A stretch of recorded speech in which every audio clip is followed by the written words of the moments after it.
discutir el tema y para platicar y poder abordar o darle otra perspectiva también a este tema. Le agradecemos mucho que esté con nosotros aquí en Proyecto Puente a Luis Huesca. Él es investigador, es economista, él colabora, genera información desde el CIAD y es importante contar con su explicación. Luis, ¿cómo ves esta propuesta? Como investigador, ¿qué te parece esta iniciativa de Coparmex? Bueno, buenos días, Conrado. Qué gusto Bienvenido. aquí saludarte y a tu auditorio también un saludo. Y siempre pues, poder colaborar aquí con estas noticias tan relevantes, ¿no? Y este escenario actual en el que se vuelven a ponerlo en el tema, ¿no? En la mesa Sí, de discusión, el tema del salario mínimo. México ya está definitivamente en los ojos del mundo como el país con los salarios mínimos, que sé que es un piso, el piso no más mínimo gachos. más bajo, así es, ¿no? Como lo acabas de decir bien, Sí, bien más gachos. gacho. Entonces, la verdad que escuchando al licenciado Lorenzo Real, bueno, él nos habla precisamente de un detalle muy importante que yo rescato de lo que él acaba de mencionar en su entrevista aquí contigo y con nosotros, es que hay que empoderar la base. Y él habla, claro, también de algo atinado, ¿no? Que el hecho de aumentar los salarios, esta propuesta de Coparmex de ese 19%, que no va a impactar en toda la estructura de salarios, sino solamente Ujú, a la base que lo está ganando. ¿Verdad? claro.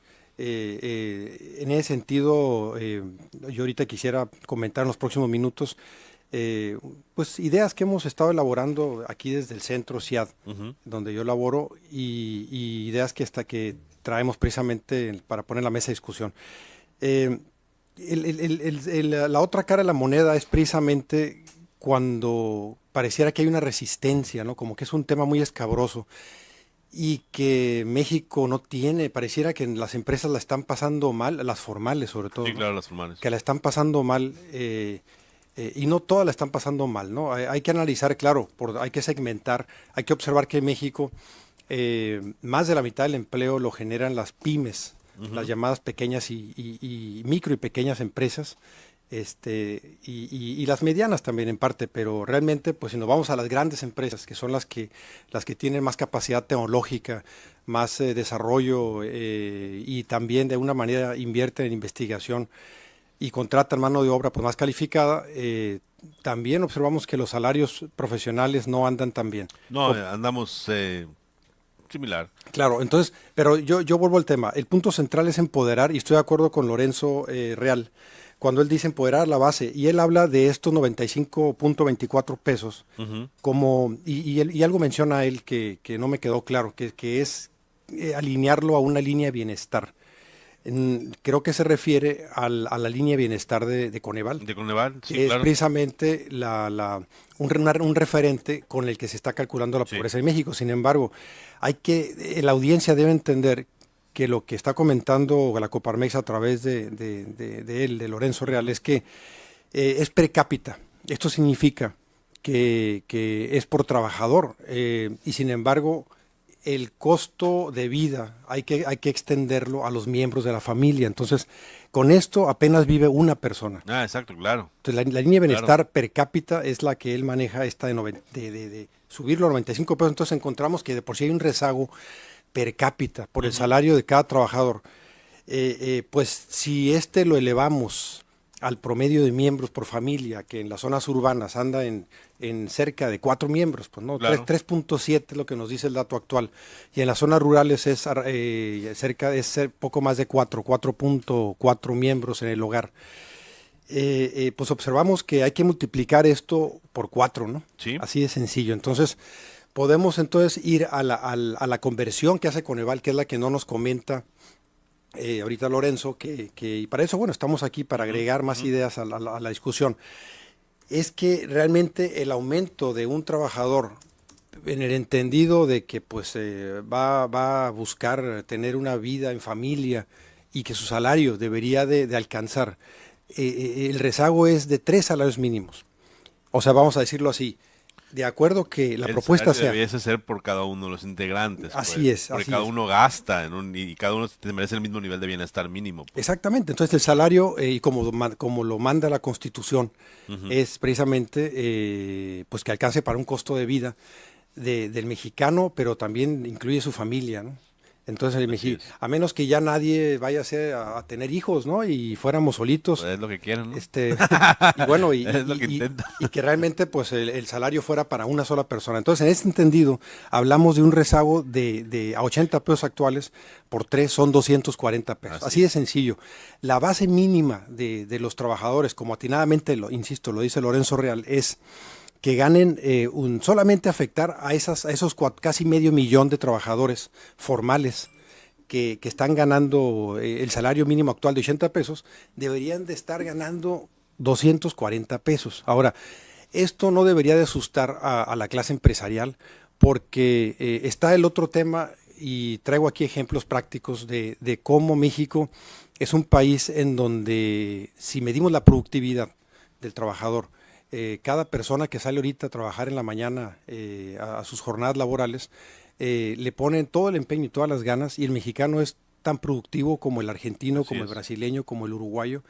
Y en productividad, datos de la CEPAL recientes, que es la Comisión Económica para América Latina, nos muestran cómo la productividad es precisamente elevada y es creciente, es positiva, solo que hay que medirla por las unidades que está produciendo el trabajador en su jornada, ¿no? Es decir, no tanto por las horas. Lo que sucede es que si la Coparmex y otras autoridades laborales miden al mexicano por las horas trabajadas, pues nos va a ir como en feria. Pues sí, porque trabajamos al menos 8 horas, ¿no? Exactamente, Al entonces, menos. y claro, saliendo de un trabajo nos vamos al Así segundo es. y otros mexicanos al Así es. tercero.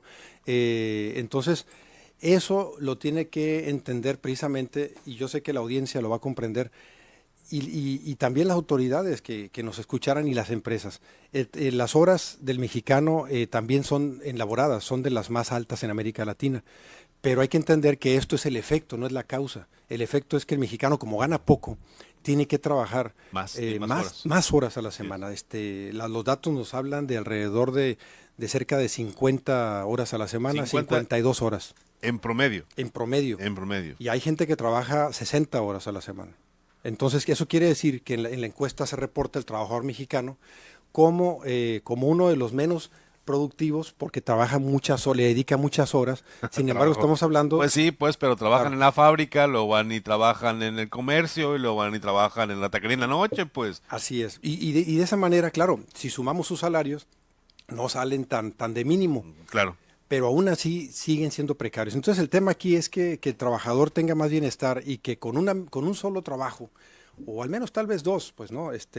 Con 8 horas de trabajo puedas vivir, 8 horas, que es lo que puedas vivir. establece el ámbito internacional, ¿no? Exactamente. Entonces, si hablamos, nosotros, bueno, nos dimos a la tarea también, pues, de hacer un análisis, eh, precisamente porque también está vinculado al pago de impuestos. Y Claro, hace un par de claro. días, y exactamente también el día de ayer, se mencionó que la Secretaría de Hacienda, a través del Senado, quieren ver si aprueban la extender algo que se llama el subsidio al empleo. Ujú. El subsidio al empleo es precisamente el pago de impuestos sobre la renta, pero negativo, es decir, que esté exento los trabajadores que ganan hasta un cierto tope que anda sobre, Los 10,000 pesos, la propuesta. hablan a 10,000 y Ah, ahorita el actual es de 7,000, aquí tengo el dato, 7,382 pesos, que son algo así como más o menos unos cerca de 3,5 salarios mínimos sí, aproximadamente. más o menos.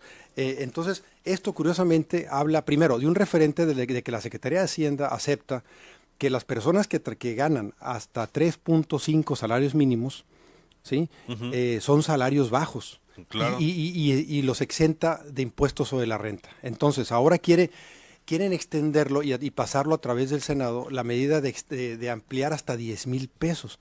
Esto está hablando de un reconocimiento oficial de que aún hasta 10,000 pesos mensuales son ingresos bajos y no hay que cobrarles impuestos sobre la renta. Claro. Entonces, qué curioso que el Estado mexicano, a través de su Secretaría de Hacienda, y claro, lo reconoce, pero no está mejor buscando mecanismos para aumentar el salario. Claro, porque Y no esta medida fácil. ¿no? De bajar los impuestos, ¿no? Claro. Es la gráfica que tenemos ahí en la Sí, pantalla. mira, traemos una gráfica nosotros, ahí creo que la estamos viendo y la audiencia también la puede ver. Ajá. La gráfica del lado de nuestro lado izquierdo, ese es el lado derecho si la ven en la televisión, Ajá. dice carga fiscal escenarios. Esta nos muestra tres curvas, tres líneas. En el eje donde dice percentiles son los trabajadores y están en términos relativos hasta el 100%, ¿no? Y la línea roja en cero significa los que están negativos por debajo de la curva roja son las personas que están recibiendo subsidio al empleo. El empleo. O sea, que el Estado les paga su impuesto sobre la renta, ¿no? Entonces, vemos cómo la primera curva, la más pegada a la derecha, llega hasta el punto 5. Es decir, hasta la mitad de los trabajadores mexicanos, ahorita actualmente se les cubre el subsidio al empleo, o sea, el impuesto sobre la renta. Sí, claro. Con esto que se llama subsidio al empleo. Antes se llamaba crédito al salario. Entonces, vean qué perverso es esta cuestión de cómo menos de la mitad, hasta la mitad de la población gana menos de 7,400 pesos redondeados, ¿no? Ya cuando pasa de la mitad empieza a subir la recaudación. Esta es la recaudación por ISR. Entonces, este análisis nos permite observar qué factibilidad hay de que se haga un aumento al salario. Por ejemplo, si lo duplicáramos que la base nada más, la base mínima fueran dos salarios mínimos. 2 salarios mínimos, así es. Y afectados solamente sobre los que los ganan, como dice Lorenzo Real. Así es. Pues es la segunda curva, a 2 salarios mínimos. Se mejoraría, incluso Hacienda empezaría a recaudar más. Más dinero. Si se aumenta 3 salarios mínimos, es casi la curva, la que está más arriba. Ajá. Y es la que en el cuadro, en la gráfica del al lado, la siguiente, es la que está más alta. ¿Y qué quiere decir? Que podemos observar cómo hasta el 20% de la población estaría ya contribuyendo con tasas de arriba del 15% del impuesto. Porque aumentaría su poder adquisitivo. Claro. De ganar 1 a ganar 3, es decir, 240 pesos diarios. Así es. Esto tampoco impactaría ni sería inflacionario, porque para empezar, México no está trabajando al 100% de su capacidad instalada, es decir, las empresas, si bien están vendiendo lo que producen, tienen más capacidad. Sí, están trabajando a menor nivel, claro. Exactamente, no están trabajando a tope, y por otro lado, esto se observa porque el crecimiento económico ha sido muy, muy reducido. Estos crecimientos económicos que tenemos de 2, de 2.4, de 1.9, no pasamos de 2.4% anual. México puede crecer a tasas de 5%, a tasas de 6%, si pudiera crecer. Entonces, hay mucho margen de capacidad ociosa, es decir, de las empresas. Entonces, este es el primer factor. Y el segundo, por lo cual no sería inflacionaria la medida. Claro. El segundo factor que explica que no sería inflacionaria la medida es precisamente pues el hecho de que hay productividad. La productividad del trabajador mexicano anda alrededor de 12% anual, medida en unidades de producto. Es decir, el trabajador en su jornada, cuánto está produciendo, ya sea en servicios, en comercio o en industria, y esta es alrededor de un 12% contra los infraaumentos, ¿no? Salarios infrabajos. Sí, de 2%. De 2%, entonces hablamos de un margen de entre 8 a 10% de productividad que hay de margen anual para venir aumentando los salarios, porque también sí es cierto, no hay que hacerlo de golpe, pero sí pudiera buscarse la meta de lograr aumentar el salario mínimo, ¿por qué no? En un corto plazo. Claro, en el curso de 2 años llegar a un buen nivel, pues. A un buen nivel, a este un nivel de programa 3 años. Si se aumentan a un nivel de 3 salarios mínimos a la base, ojo, es importante mencionar que solo, no a toda la estructura de salarios, sino a la base de a ese medio estos millón mismos que estamos platicando ahorita, pues. Claro, pudiera plantearse incluso algún escenario de incorporar a la informalidad también, ¿no? Ver la manera de una mejora salarial, porque en la informalidad también hay una estructura de salarios baja y alta, pero los que están ganando por abajo son una proporción más elevada de esta cantidad. Son más todavía los que están ganando menos. Son cerca de 1 millón de personas en informalidad. Entonces hablamos pues ya de 1,5 millones de personas.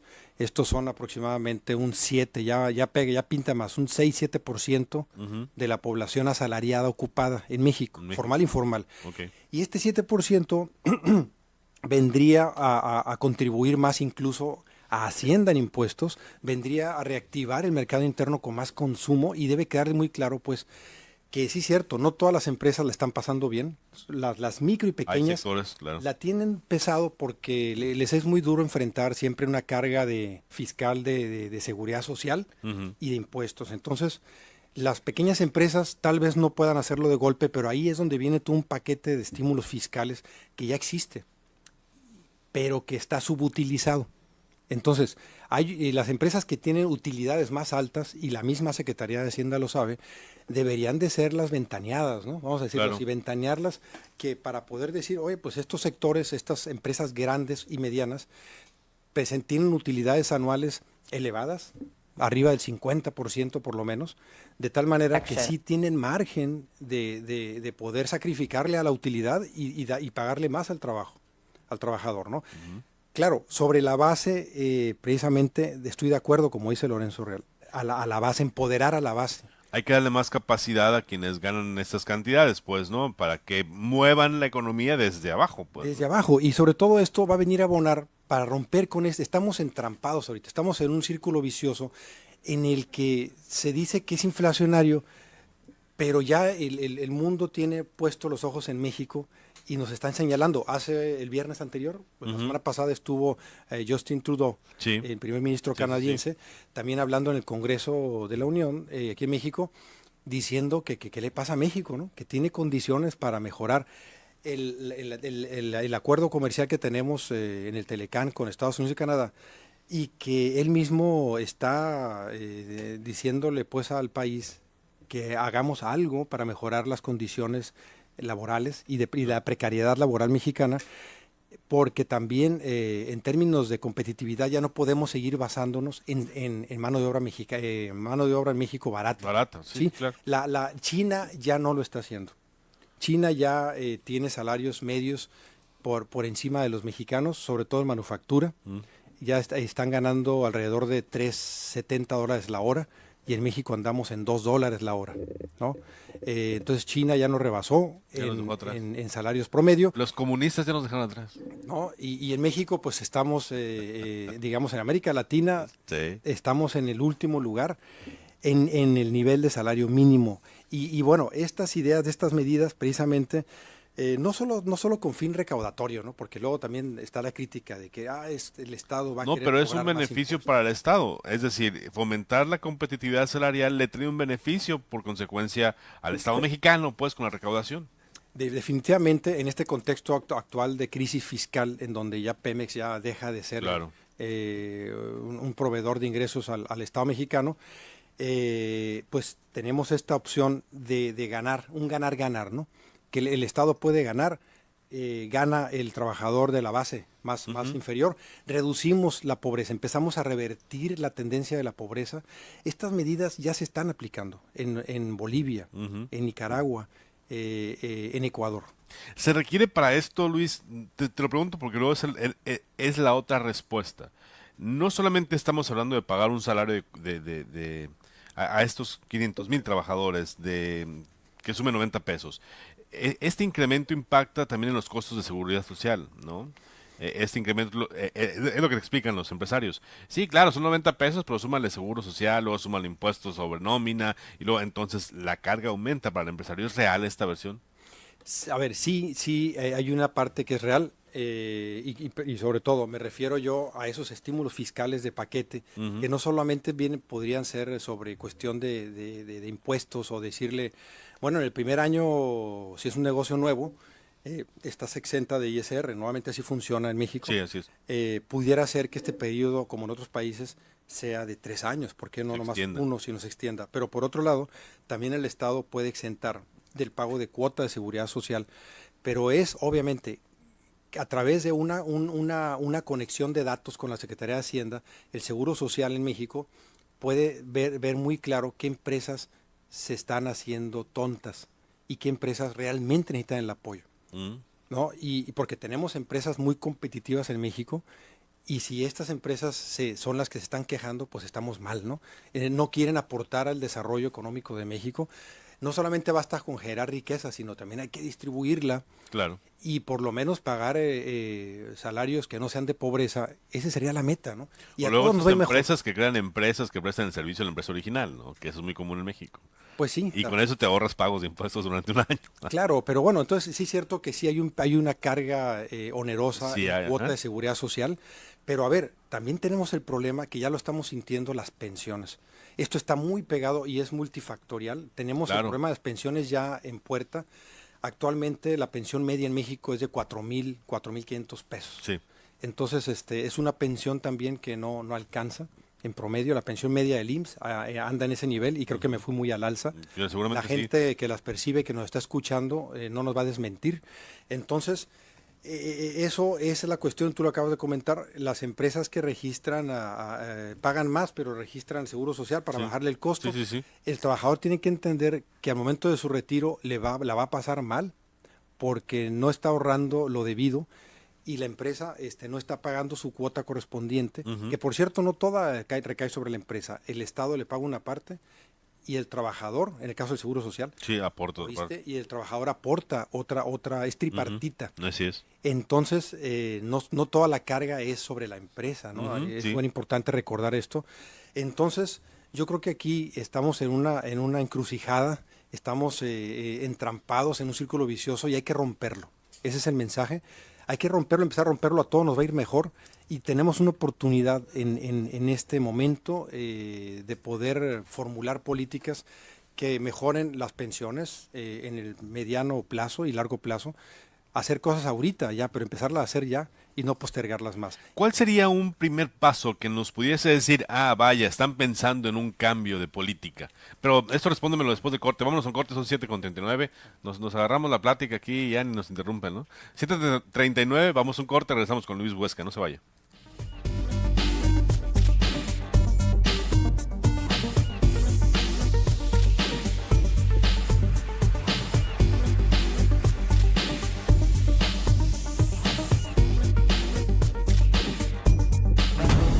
No te desconectes. En unos instantes regresamos con más de Proyecto Puente, periodismo diferente. Hoy en Datitos Duros hablaremos del chicle. Todo empezó con el expresidente de México, Antonio López de Santa Anna, cuando conoció al fotógrafo Thomas Adams y dijo que quería aprovechar la resina del árbol llamado chico zapote, originario de Yucatán. Thomas Adams compró una gran cantidad de resina e intentaron fabricar varios productos. Sin obtener éxito, Santa Anna pensó que era un fracaso y no quiso seguir. Thomas Adams se asoció con un hombre llamado John Baker y tuvieron la idea de agregar ingredientes a esta resina para crear una golosina masticable pero no comestible. En 1871 agregaron ingredientes para poder hacer bombas, los vendieron durante la Segunda Guerra Mundial y los soldados llevaron los chicles a Europa. Después se conocieron mundialmente. Actualmente el chicle no se fabrica con la resina de árbol, sino con materiales sintéticos. Soy Miranda Borchat, con información de Algarabía Niños para Proyecto Puente. Esto fue Datitos Duros. Detecta y trata a tiempo.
Son ya las 7 de la mañana con 43 minutos. Continuamos en la charla con Luis Huesca. Este tema del salario mínimo de verdad es muy trascendente. Y antes de continuar con él, quiero invitarlo para que usted comparta nuestra transmisión en vivo, en modo público, ahí en su Facebook. Entre a Facebook, a la cuenta de Facebook de Proyecto Puente. Luego de compartir a nuestra transmisión en vivo. Y al momento de compartir, usted escriba en su publicación: quiero mi taza cafenio, y así participas para ganar en una taza de cafenio esta mañana. Mucha suerte, anímese y bueno, hágalo ya, porque lo puede hacer ahí en su teléfono. Rápido entra a la cuenta de Proyecto Puente, comparte, escriba quiero mi taza cafenio y así participa en promoción que tenemos aquí en Proyecto Puente, entre Proyecto Puente y Cafenio. Seguimos en la charla con Luis Huesca. Este tema del salario mínimo de verdad sí nos debe llevar a los mexicanos a tener una discusión constante sobre lo que ganamos, porque es lo que usted gana, es lo que usted se lleva a su casa, o es con lo que usted abastece a su casa o resuelve sus necesidades. Luis, nos quedábamos antes de irnos al corte. ¿Cuál es el camino? ¿Qué es lo que se puede hacer? ¿Cuál sería como que la receta para hacerle frente a este reto? Porque también tenemos otro problema. Hay una generación de mexicanos que no quiere trabajar con patrón, que no le interesa ir a pasar a su checador y que quieren trabajar por su cuenta.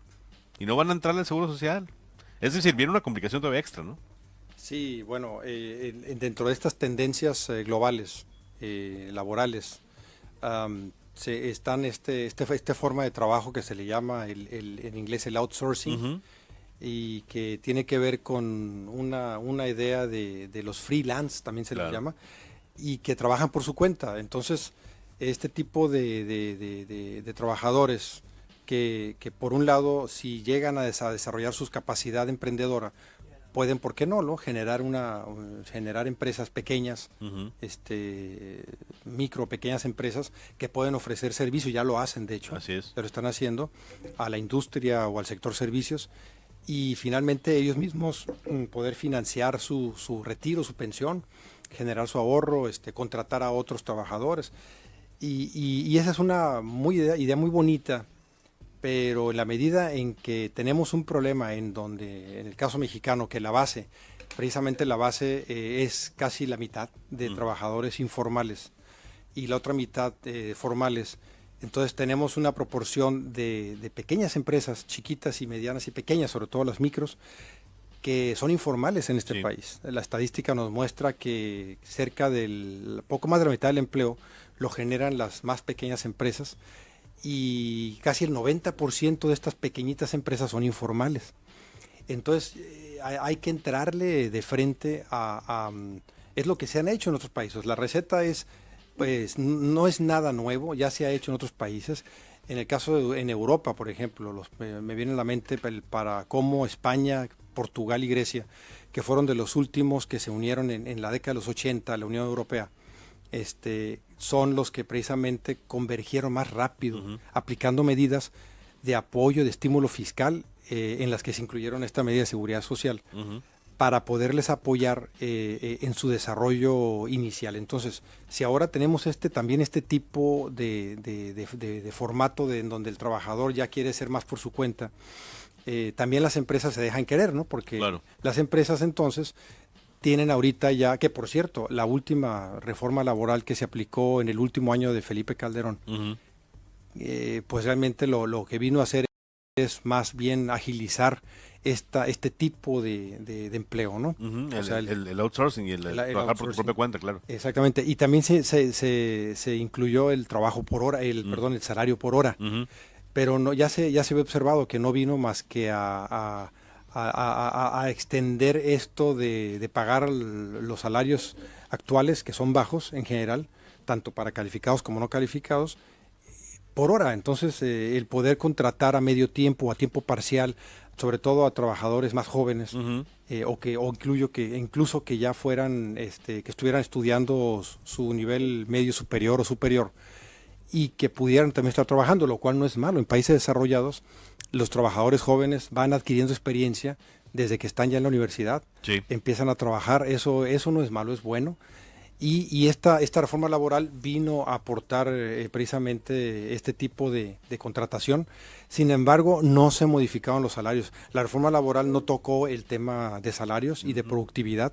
Entonces se dejó pensando en que el mercado por sí solo iba a venir a corregir esto y no lo ha hecho. No, claro, al contrario, se acomodó. Se acomodó más. Entonces sí observamos que viene un reto, pero en este sentido la cuestión del trabajo que ahora las nuevas generaciones que se ofrecen como freelance, pues tienen que tener presente que tienen que ser muy cuidadosos en generar un plan, una proyección de ahorro, precisamente para financiar su retiro. Tienen que pagarse su pensión. Sí. Y esto incluso pagar sus seguros, pagar todos sus servicios, claro. Exactamente. Entonces, por ahí viene la tendencia laboral de las nuevas generaciones, que ya ves que ahora tienden a llamarse están los millennials. Sí, claro. Y ya vienen los centennials también. Y que tienen esta idea de ser como que más autónomos, más independientes, pero es un reto. Entonces ellos se están enfrentando ya a un mercado laboral más competido. Sí, claro. Más competido y que pues si quieren entrarle tienen que realmente estarse capacitando constantemente. Pero bueno, por otro lado viene en que las empresas entonces la van a tener más cómoda, la tienen más cómoda. Tienen responsabilidad con sus trabajadores, ¿no? Exactamente, ¿sí? Que ya no van a generar antigüedad. Y en ese sentido yo observo pues que no hay que desdeñar, no hay que dejar de lado el trabajo asalariado, ¿no? del empleado. No tiende al momento, aún con estas tendencias del freelance, del outsourcing, de subcontratación, no tiende a desaparecer. El trabajo asalariado todavía permanece y hay que entrarle de frente con precisamente la receta es medidas en apoyo para fortalecer a esta base, a las empresas pequeñas, medianas, pero más que nada las micro y pequeñas, que son las que la pasan mal con la carga, tienen encima al Seguro Social y precisamente para ayudar a formalizarlas. Hay que apoyarlas en ese sentido. El tema de la formalización tiene mucho que ver con el miedo y con el costo para el empresario, ¿no? Al final de cuentas, una persona que vende hot dogs en la calle es una pequeña empresa y ellos debiesen formar parte de esta estructura de empresas formales. No forman parte y quizá pagarán ahí algún impuesto al municipio, algún impuesto quizá al Estado para permisos, autorizaciones, pero hasta ahí se acaba. Y ellos tienen empleados, ¿no? Tienen el que reparte las sodas, el que reparte la feria y ellos reciben un sueldo. Esas personas debiesen formar parte de este mercado laboral formal. Efectivamente. Y estos pueden ser más que estos 488,000. Son más, son definitivamente un millón adicional más y al menos. Oye Luis, pero es que ellos ganan más de 80 pesos. Por ejemplo, si tú platicas con alguna persona que trabaja vendiendo hot dogs, ellos te dicen, a mí al menos me pagan 150 pesos diarios. Claro. 150 pesos de harina, más que los 90 pesos, pues, ¿no? Entonces... Andan sobre 2 salarios mínimos. Andan sobre 2, claro, no pagan impuestos y no pagan sus servicios de seguridad social, entonces ahí se queda, es lo único que paga el empleador, pero bueno, estamos hablando de gente que puede pagar 150 pesos diarios, el ingreso es bastante fuerte como para soportar esa carga, ¿no? Porque no descansan desde lunes a domingo. Claro, precisamente debe ser una medida conjunta, ¿no? O sea, no aislarla, o sea, no sería cuestión de... Primero, no debe de verse como que la carga fiscal en la que se incluiría precisamente la carga de seguridad social, como carga fiscal, no debe de verse aislada o paralela. Debe ir paralela más bien a la mejora salarial, o sea, a esa disposición del sector empresarial de mejorar la base. No toda la estructura de salarios, obviamente, pero sí que el salario mínimo sea lo que comanda la Constitución. Y estamos hablando que ahorita, lo dice Coneval, en términos ya expandida a la familia mexicana, son 3 salarios mínimos. Los que debe recibir cada trabajador para garantizar la seguridad de su familia. Así es. De hecho, recordándole también a las cámaras empresariales, el indicador de pobreza laboral se mide con 3 salarios mínimos, no con el salario de 90 pesos. 95-24, que es una línea per cápita, pero sin embargo el índice de tendencia laboral de pobreza, que son los empleos precisamente, que aquellos que cuenten con seguridad social o no la tengan, pero que pagan menos de 3 salarios mínimos, es empleo precario para Coneval. Entonces el mismo Coneval ya está dictando tiene este indicador que se llama Índice de Tendencia Laboral de la Pobreza, ITLP, se puede googlear, lo pueden buscar, y en el caso de Sonora está oscilante, ¿no? O sea, observamos que en el caso de Sonora este índice, a diferencia de Coahuila o de Baja California Norte, en donde el indicador ha sido a la baja constantemente. En Sonora ha variado. Ha variado, lo que implica que vaya a la baja es bueno porque quiere decir que se está reduciendo el empleo precario. En Sonora está oscilante, quiere decir que hay periodos, hay trimestres en los que hay empleo bueno, pero hay trimestres como sobre todo en el tercer trimestre, y luego hay una mejoría en las fechas decembrinas, en el cuarto trimestre, y en el primer trimestre otra vez repunta. Entonces, tercer y primer trimestre en el estado de Sonora se está generando empleo por debajo de 3 salarios mínimos y que no cuenta con seguridad social. Es cuando resentimos el verano en Sonora, pues, ¿no? Que decimos, el verano es malo para todos, es por esto, ¿no? Pues, bueno, puede haber una relación ahí. Es parte de lo que se percibe diariamente en nuestro estado. Luis, ¿cómo debemos los mexicanos, cómo debemos el sonorense, el trabajador, el empresario, el microempresario, cómo debe entender esta realidad? Porque hay una corresponsabilidad. Claro. Aquí, sí es cierto, el empresario podrá decir, oye, yo sí le quiero entrar, pues yo sí quiero ser un empresario formal. Sin embargo, hay que entender que tenemos el otro lado, que es una carga fiscal que también no se ve reflejada en beneficios ni para mi microempresa. Yo sigo siendo la misma persona que vende tacos en la misma esquina y veo la calle en las mismas circunstancias, la inseguridad en las mismas condiciones. Es decir, claro, para que el empresario sea empresario, tiene que sentir que hay un ambiente de negocio. Claro, tiene que transmitir su generación de riqueza, tiene que llevarla más allá. O sea, hay que comprometernos. El empresario mexicano también pues debe de comprometerse y, como insistimos, en partir por lo esencial, por lo básico. ¿Y qué es lo esencial y lo básico? Pues es precisamente la estructura más baja de los salarios. Así que todas las empresas en sus trabajos, el empleo menos calificado que estén contratando, por lo menos el compromiso es pagarles lo que realmente cuesta la vida en México. Y en ese sentido hay que entender que no vamos a dar el brinco al desarrollo. No podemos transformar a México en un país en el que ya se pueda decir que vamos a estar como un país desarrollado, compitiendo con las grandes potencias que tenemos al norte, Canadá y Estados Unidos, en donde estamos seguirnos ofreciendo con salarios bajos ya no es parte de la estrategia mundial. Ni China lo está haciendo ya. China ya está logrando desarrollos más avanzados al haber fortalecido su mercado interno. Si se le cae el mercado externo, no importa, pueden soportarse. Su mercado interno ya está siendo fuerte porque sus empresas locales están pagando ya mejores salarios que el mexicano. Entonces hay que abrir los ojos, no podemos estar ajenos. Yo invito a la clase empresarial y podemos incluso sentarnos a debatir. Yo les puedo mostrar la realidad de la desigualdad en México, que duele. No la quieren ver, Luis. Duele la desigualdad. Es cuestión de hablar con uno, parte cuenta. Y tarde o temprano a ellos mismos se les va a revertir. Sí. Se les va a revertir. Hay precisamente más inseguridad. Sí, definitivamente. Y esto puede generar externalidades negativas que a todos nos va a ir mal. Y podemos revertirla, sí, pero hay que empezar por la base. Y es solamente pues ceder una base mínima de las utilidades de las empresas que sí pueden hacerlo, y las que no pueden hacerlo, para eso está el Estado con todo su armamento instrumental fiscal para apoyar, ¿no? Como comentas atinadamente, Conrado, la parte de seguridad social y sobre todo proyectar a futuro, pensar en el futuro que ya está ahorita, las pensiones. Que ya tenemos encima el sistema de pensiones en México, esa burbuja o ese gran bono poblacional que a México nos pasó de noche, ¿no?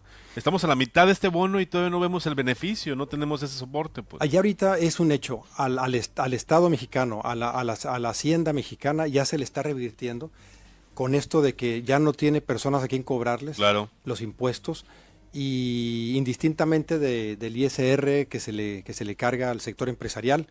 Pero también hay que recordar que en México la base gravable está invertida, es decir, las empresas que son las que generan la riqueza pagan aproximadamente, contribuyen con un 40% de la recaudación del ISR, y el 60% del ISR recaudado en México proviene ¿de dónde? De los asalariados, exactamente, y de los formales. Entonces, esto también es otra realidad. Ni Canadá ni Estados Unidos lo tienen así. En Canadá estamos volteados en México, ¿no? La neta, estamos volteados. La contribución la pagan los que generan la riqueza, y son las empresas, no son los trabajadores. Entonces, bueno, esa es la realidad, hay que entrarle de frente y es una invitación a que, ¿y por qué no? ¿No? Yo tengo una idea muy idealista, pero ¿por qué no Sonora, No que fuera importa. punta de lanza en empezar a meter estas medidas que, aunque se diga, no por decreto van a aumentar los salarios, no debe ser así porque puede ser inflacionario? A ver, la Constitución lo comanda. Los 95 pesos están rezagados y son per cápita. Y son per cápita. Entonces, claro. ahí tiene que ser a la familia y ya Coneval lo mide y estos son 240 pesos diarios, ahorita 80 pesos, son 3 salarios mínimos. 3 salarios mínimos es lo que debería de ganar.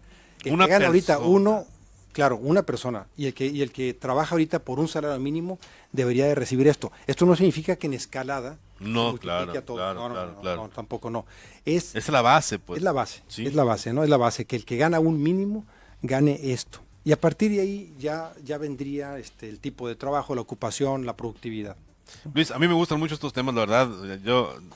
El tema de los salarios, la economía, es parte de lo que tenemos que entender los mexicanos. Estamos amolados porque estamos al revés, ¿no? Pues sí. Digo, Luis Huesca es investigador y Luis no lo puedo decir así con esas palabras sencillas, pero es irónico, ¿no? La mayor parte de la contribución la hacemos los asalariados. El empresario recibe pocos beneficios, pero los grandes empresarios reciben grandes beneficios en México. Usted lo ha visto en las noticias, cómo esas grandes empresas de repente dejan de pagar miles de millones de pesos en impuestos. Y luego tenemos un sistema político costoso que se lleva gran parte de esos impuestos, de ese 60% que aportamos los trabajadores. Entonces, México simplemente tiene que cambiar el esquema. Luis Huesca lo explicó de manera muy detallada y aquí el asunto es discutirlo, llevar esta discusión a todas partes, a las escuelas y a cuanto espacio podamos para entenderlo, ¿no, Luis? Al final es lo que nos toca. Así es, Conrado, y pues espero también comentarios, estamos ahí en Twitter, y Claro, la cuente. audiencia si quiere algo adicional, y ojalá nos sentáramos Sí. aquí mismo o en otro foro de discusión con la Coparmex, con la Sí. Canaco, Canacintra, con personas de la cuestión de la CTM, Ujú. adelante, ¿no? Yo estoy abierto y encantado de poder discutir esto para que entiendan que a todos nos va a ir mejor.